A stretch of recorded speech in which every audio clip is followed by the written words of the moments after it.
Okay, so next we want to discuss how do we extend these finite volume schemes to system of conservation laws. So the system of conservation laws is basically saying that if I have a W as a vector and my F is also a vector function of W. Okay, how do I solve equations like that?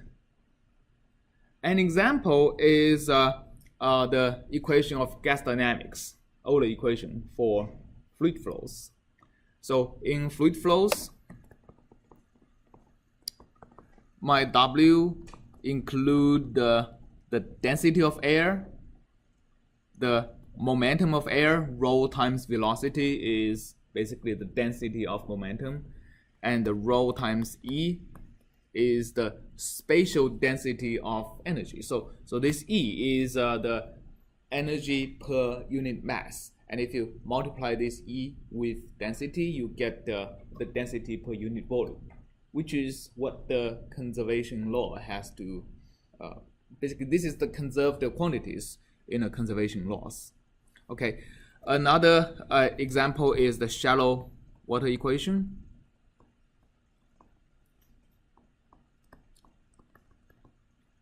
Okay, in the shallow water equation, the conserved quantities are also basically so the shallow water equation describes the evolution of waves in a shallow pool.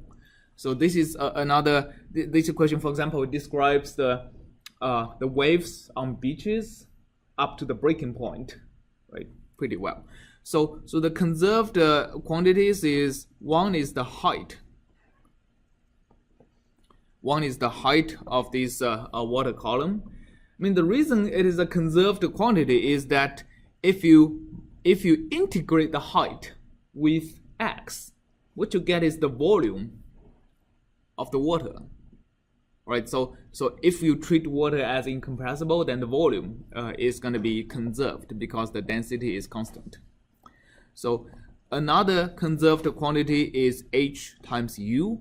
So that's the momentum per unit x, right? So in this system of conservation laws, the flux is also a vector function because however many equations, however many variables, you have to have the correspondingly many f's. And for example, for the shallow water equation, what is the flux of H? Well, the flux is the amount of H, right, that moves across an interface at unit amount of time. So if you draw an interface over here, so this is the interface, and H describes the volume, right? H is really the volume density or the area density if you only look at the cross section of the wave, right? So let's call it the area density. And then the flux for H should be what's the unit amount of what's the amount of area that moves through this interface per unit amount of time. So consider infinitesimal time, and the water is moving, right, at a velocity of u. So the amount of area that moves across this interface for unit amount of time is actually h times u, right? So that's the flux for h. And now the second is what's the flux for h times u? So that's the momentum density. Oh, to be actually the correct momentum density is actually rho hu. I mean, but rho is a constant. You can factor it out. So if you look at if you integrate this with x, that's momentum per unit depth. Depth being, well, the dimension into the screen.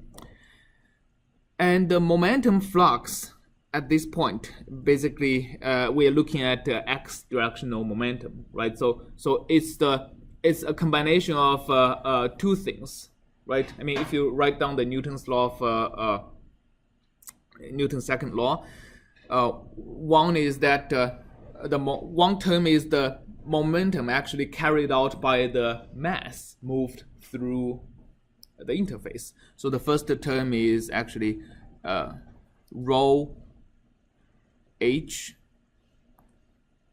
times u. So this is the unit amount of momentum carried by u. So u is the unit amount of let me say h times u is the unit amount of area that moves through the interface, and another rho times u is the amount of momentum per unit area carried by this water, right? And the second term is actually coming from the force. Like, what's the force? What's the force that acts on the horizontal direction? Oh, the only force in this case acting on the horizontal direction is the pressure. Okay, so there is a pressure in the water that acts across the interface, and if you integrate over the control volume, the total amount of pressure force is actually, you have to integrate from zero depth where the pressure is zero to all the way to a depth of h. And totally, I mean, it's a linear function, so you can use the average, the height of half of h times g. So that's the average pressure force, and you have to multiply it with the area on which the pressure force is acting, so there is another h, right? So this is basically how the flux looks like. Okay, so as you can see that both terms in the flux can be written as a function of the conserved variables. So if you write these as W1 and W2, my flux would be equal to, okay, so I have W2 divided by rho, which is a constant over here, right? And the second term is a little bit more complex. You have W2. In order to get the u times u, you have to square it, okay?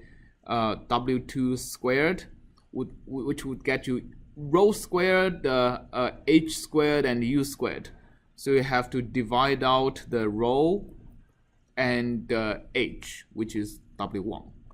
And then you have to plus half of g times W1 squared.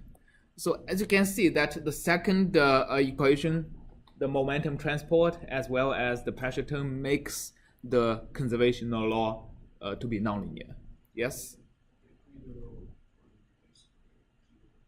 Oh, you need the rho. Oh yeah, you also need the rho over here. Thank you.